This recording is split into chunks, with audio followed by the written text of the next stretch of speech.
नमस्कार, स्वागत है आपका न्यूज़ लॉन्चर पर। मैं हूं अशोक वानखड़े। लेकर आया हूं आपका अपना कार्यक्रम द एक्स-रे। आज कांग्रेस पार्टी का नया पता सामने आया। यानी कांग्रेस पार्टी ने 252 करोड़ रुपए खर्चा करके 6 मंजिला 80,000 स्क्वायर फीट यानी 1.82 एकड़ में अपना मुख्यालय बनाया। इसकी नींव भले ही बहुत पहले पड़ गई थी, 2009 में। तत्कालीन प्रधानमंत्री स्वर्गीय मनमोहन सिंह और सोनिया जी ने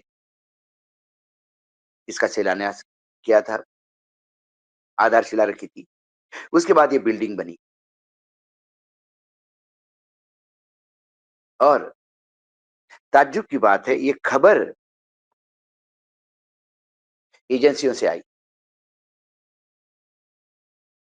जब कांग्रेस कवर करने वाले पत्रकारों को मैंने पूछा कि कैसा, पत्रकारों के लिए क्या कुछ खास व्यवस्था वगैरह बनाई नहीं? तो उन्होंने कहा हमें बुलाया ही नहीं गया।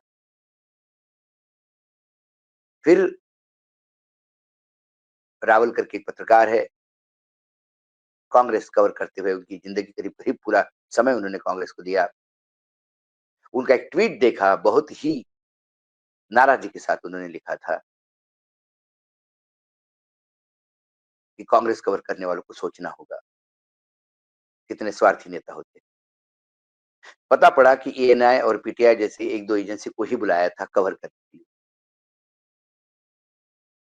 एक तरफ राहुल गांधी पानी पी-पी के मीडिया को कोसते हैं कि मीडिया उनका साथ नहीं देता। मीडिया गोदी हो गया है। लेकिन कांग्रेस कवर करने वाले पत्रकार अपने-अपने संगठनों में, अपने-अपने अखबारों में, चैनलों में कांग्रेस को जगह मिले इसलिए लड़ते हैं।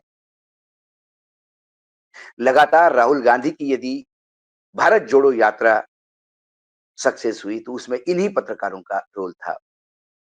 सोशल मीडिया के पत्रकार थे, उनका रोल था। ये बात भली-भांति राहुल गांधी जानते हैं, खरगे साहब भी जानते हैं और सोनिया जी भी जानते हैं। लेकिन ऐसा क्या कारण हुआ कि इतना बड़ा इवेंट जो सही मायने में कैश किया जा सकता था, उसे आज पत्रकारों से दूर रखा।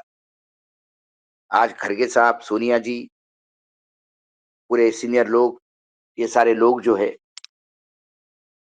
ये नए मुख्यालय गए और नए मुख्यालय में उन्होंने इस मुख्यालय का लोकार्पण किया। अब 46 सालों के बाद कांग्रेस ने अपना पता बदला। इसके पहले कांग्रेस का पता था 24 अकबर रोड। 70 के दशक में डॉक्टर राजेंद्र प्रसाद रोड पर कांग्रेस का ऑफिस हुआ करता था। फिर ये 3 रायसीना रोड पे गया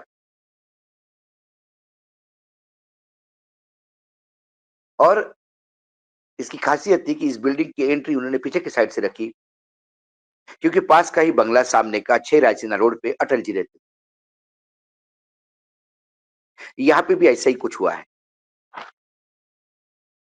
यहाँ पर भी जो एड्रेस है, वो कोटला रोड का बताया गया है, 3 कोटला रोड। वो इसलिए कि सामने 500 मीटर दूरी पे बीजेपी का ऑफिस है। तो दीनदयाल उपाध्याय मार्ग अवॉइड करने के लिए पीछे के साइड पे, पीछे के रोड पे, कोटला के रोड पे एड्रेस दिया गया। अब मुख्य सवाल ये है कि 9A कोटला रोड, जब कांग्रेस दो फाड़ हो गई थी और इंदिरा गांधी अलग-थलग पड़ गई थी, तब 46 साल पहले ये 24 अकबर रोड पर शिफ्ट हुई। वो एक सांसद को अलॉटेड बंगला था, जी वेंकटस्वामी। और जी वेंकट स्वामी के नाम से ये बंगला था और इस बंगले को उन्होंने जब कांग्रेस के लिए हवाले कर दिया, इसके पहले वो बर्मा हाउस के नाम से जाना जाता था।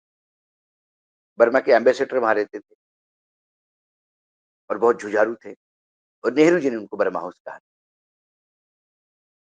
बहुत इतिहास है। लेकिन कांग्रेस के अंदर छुपे हुए स्लीपर सेल कांग्रेस के लिए नया इतिहास रचना चाहते या पूरा कांग्रेस का नाम इतिहास से मिटाना चाहते।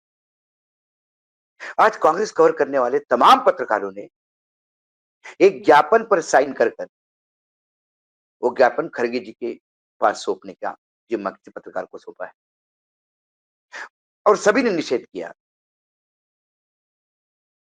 कि आए दिन हमें खबरें मिलती है, आए दिन हमें बुलाया जाता है। कई बार रात-रात जब सीडब्ल्यूसी की मीटिंग चलती है या टिकट डिस्ट्रीब्यूशन की लिस्ट आती है, तो रात को 1-1, 2-2 बजे तक पत्रकार भूखे-प्यासे खड़े रहते हैं कि जब सीडब्ल्यूसी की मीटिंग खत्म होगी तो बाहर खबर आएगी। जब सीडब्ल्यूसी की मीटिंग होगी तो खबर बाहर आएगी।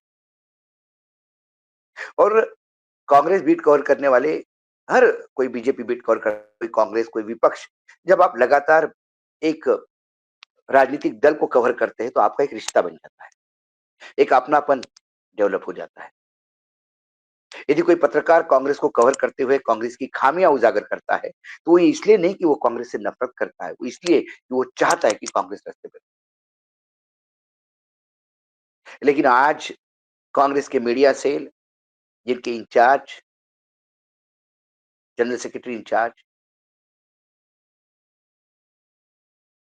जिनको इस बात से नफरत है कि मैं हमेशा उनको स्लीपर सेल कहता हूं बीजेपी का, उन्होंने आज एक बार फिर दिखा दिया कि वो कांग्रेस के लिए कम और बीजेपी को फायदा पहुंचाने के लिए ज्यादा काम करते हैं। आदरणीय जयराम रमेश, ऐसी कोई बात नहीं थी कि इतने बड़े 6 मंजिला भवन में जब मीडिया को बैठने के लिए और मीडिया को ब्रीफ करने के लिए एक अलग हॉल बनाया गया है, तो वहां पत्रकार आते तो क्या होता? एएनआई को बुलाया गया, पीटीआई को बुलाया गया और एएनआई के बारे में, एएनआई एक एजेंसी है, प्रोफेशनल एजेंसी है। They are into business. सरकार उनको बहुत अच्छा बिजनेस देती, तो एएनआई सरकार के साथ हमेशा खड़ी रही और हमने देखा कि नरेंद्र मोदी जी ने एएनआई का कितना कई बार मोदी जी सिर्फ एएनआई के रिपोर्टर के साथ जाते हैं, कहीं जाना हो तो। इतना विश्वास उनको एएनआई पे है। तो चाहे जयराम रमेश जी को ये लगा होगा कि एएनआई को बुलाने से हम सत्ता में वापस आएँगे। एजेंसियाँ सत्ता नहीं दिलवाती, जयराम रमेश जी।